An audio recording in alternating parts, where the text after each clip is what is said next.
Hi friends, அனைவருக்கும் வணக்கம். ஒன்றுக்கு மேற்பட்ட வங்கி கணக்குகள் இருந்தால் ரூ. 10,000 வரைக்கும் அபராதம் விதிக்கப்படும். எதனால விதிக்கப்பட போறாங்க? ரூ. 10,000 எதுக்கு சார்? நான் தான் 4 அக்கவுண்ட் வச்சிருக்கேன், 5 அக்கவுண்ட் வச்சிருக்கேன். எனக்கு எதுக்கு சார் ரூ. 10,000 அபராதம் குடுக்கணும்?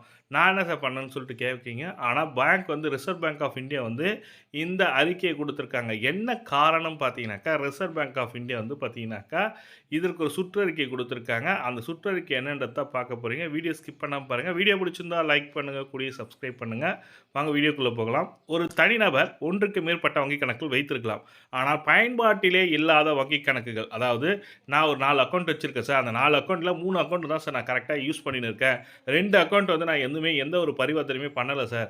அதனால என்ன பண்றாங்கன்னா, அந்த வங்கி கணக்க பராமரிக்காத வங்கி கணக்குல குளோஸ் பண்ண சொல்லியிருக்காங்க. எதனாலனா, நீங்க பயன்படுத்த முடியாத 5 அக்கவுண்ட் வச்சிருக்கேன் சார், 6 அக்கவுண்ட் வச்சிருக்கேன் சார் வச்சுக்கலாம்.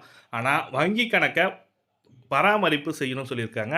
உங்க பேர்ல எத்தனை வங்கி கணக்கு இருக்கோ, அந்த வங்கி கணக்குகள பராமரிப்பு செய்யாமல் இருப்பது மட்டுமல்லாமல், அதற்கு ஃபைன் போடுவாங்க. ஃபைன் போட்டாக்கா அந்த அமௌண்ட்ட கட்டுற மாரி இருக்கும். அது மட்டுமல்லாமல், அந்த வங்கி கணக்குல முறைகேடான பரிவர்த்தனைகள் நடைபெற்றால், அவர்களுக்கு ரூ. 10,000 வரைக்கும் அபராதம் நடைபெறும் சொல்லிக் குடுத்துருக்காங்க. முறைகேடானனா ஸ்கேம் நடக்குறாங்கல்ல, ஸ்கேமுக்கு வந்து பார்த்தீங்கன்னாக்கா, வங்கி கணக்கு செயல்படாத வங்கி கணக்குல யூஸ் பண்ணிக்கிறாங்கன்ற மாரி சொல்லியிருக்காங்க.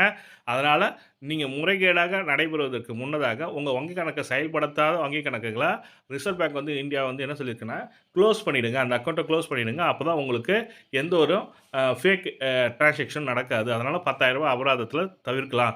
அதுவும் இல்லாத ரிசர்வ் பேங்க் ஆஃப் இந்தியா வந்து என்ன சொல்லியிருக்காங்கன்னா, குறைஞ்சபட்சம் 1 வருஷம், 2 வருஷம் பயன்படுத்தாத வங்கி கணக்குல வந்து டிமேட் அக்கவுண்ட், டிராம்ட் அக்கவுண்ட் சொல்லியிருக்காங்க. அதாவது அந்த வங்கி கணக்கு செயலில் இல்லாத அக்கவுண்ட்ட குளோஸ் பண்ண சொல்லியிருக்காங்க.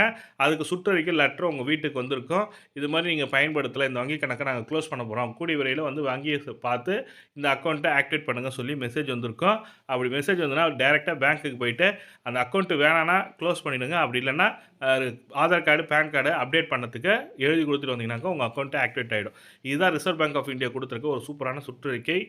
10,000 அபராதத்திலிருந்தும், மினிமம் பேலன்ஸ் மெயின்டெயின் பண்ணாத ஃபைன்லேருந்தும் தப்பிக்கணும்னு நினைக்கிறவங்க கண்டிப்பா இத ப பயன்ப பின்பற்றுமாறு கேட்டுக்கொள்ளப்படுகிறது. இந்த தகவல் தான் உங்களுக்கு ஷேர் பண்ணணும்னு நெனச்சேன். இந்த வீடியோ பிடிச்சிருந்தா லைக் பண்ணுங்க, கூடயே சப்ஸ்கிரைப் பண்ணுங்க. Thank you.